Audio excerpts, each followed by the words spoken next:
আসসালামু আলাইকুম এভরিওয়ান। আজকে চলে গিয়েছিলাম হোসেনাবাদে।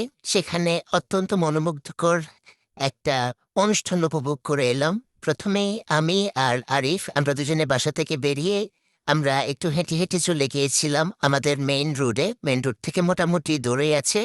আমরা মেডিকেলের কাছে এসে সিএনজিতে করে আমরা মদিনা মার্কেট যাই। সিএনজিতে পাশে একজন আপু বসেছিলেন, যার কারণে খুব চাপাচাপি করে বসে আমাদেরকে ভিডিও করতে হয়। তার পরবর্তীতে এই সিএনজি করে আমরা মদিনা মার্কেট থেকে আবার সিএনজি করে চলে গেলাম হচ্ছে আম্বরখানায়। আম্বরখানা থেকে আবার সিএনজি করে হচ্ছে ধুপাগুল। তো এভাবে যাচ্ছি, চারপাশের মনোমুগ্ধকর প্রকৃতি উপভোগ করছি, চায়ের বাগান এবং দুই পাশের যে সবুজ প্রকৃতি সেটা দেখতে অনেক বেশি ভালো লাগছিল।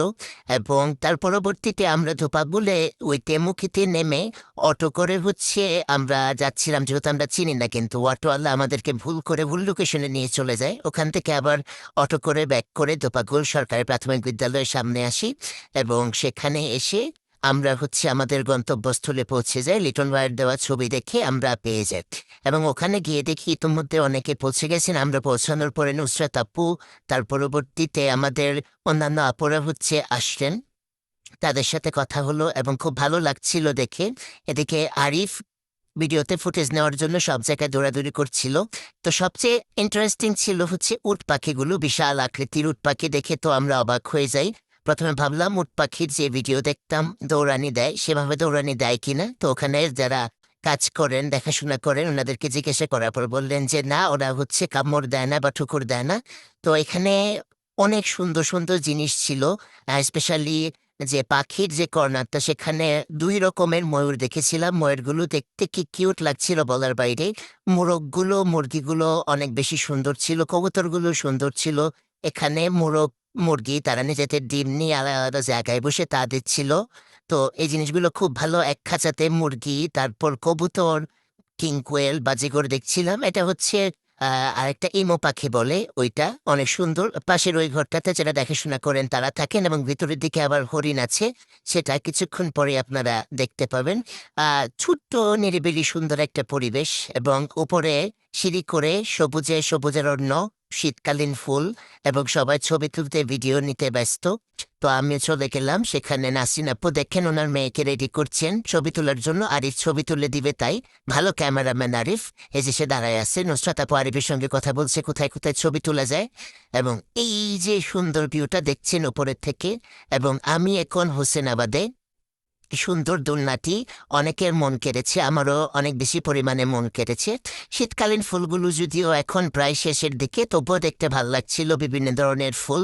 তো আপনারাও একটু আমার সাথে করে দেখুন এবং হ্যাঙ্গিং টবে ঝোলানো যে ফুল গাছগুলো দেখতে ভালো লাগছিল। এখানে আরেকটা দোলনা কর্নার ছিল এবং এখানে সবাই অনুষ্ঠান শুরুর পর বসে গল্প, আড্ডা, হাসি ঠাট্টা সবকিছুর মধ্যে দিয়ে এবং সবচেয়ে বেশি মজা দিয়েছেন, সবচেয়ে বেশি আমাদের অনুষ্ঠানটিকে উপভোগ করে তুলেছেন আতিক রাহি ভাই।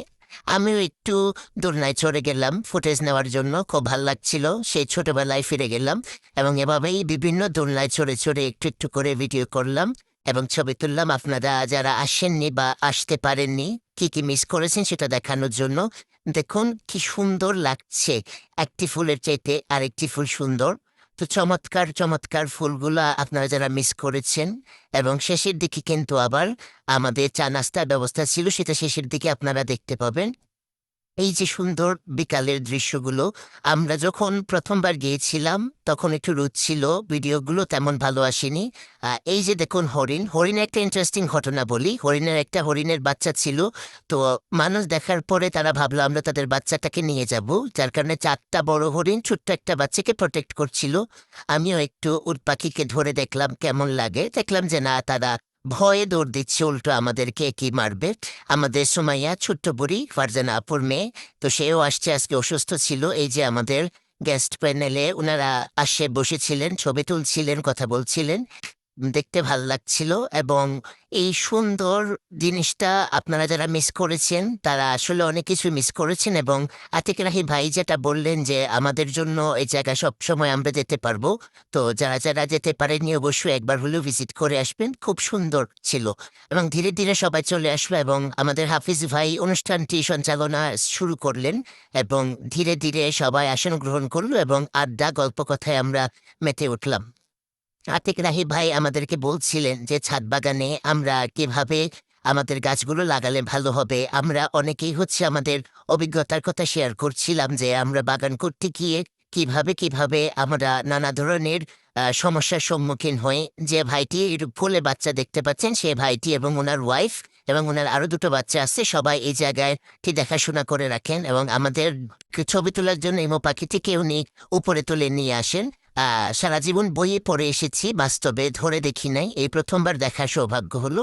এর জন্য আরো একবার লিটন ভাইকে ধন্যবাদ জানাতে চাই। আমাদের মেঘবালিকা আপু ছবি তুলতে ব্যস্ত, সবাই মোটামুটি ছবি ক্যামেরা ফুটেজে ব্যস্ত ছিল এবং এই দিক দিয়ে আমি ফাঁকে শীতের ফুলগুলো ছবি তুলছিলাম, ভিডিও করছিলাম। আমার আসলে নিজের ছবি তোলার চাইতে, নিজের ভিডিও করার চাইতে গাছের ছবি, ফুলের ছবি এগুলো ভিডিও করতে বা ছবি তুলতে অনেক বেশি পরিমাণে ভালো লাগে।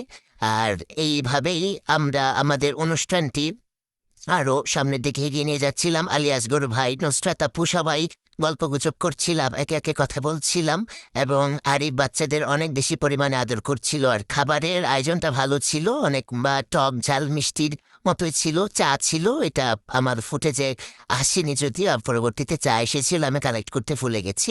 তো মোটামুটি ভালো লেগেছে। খাবার দাবার করে সবাই শেষে মাগরিবের আগে আগে যার যার বাসায় চলে আসি।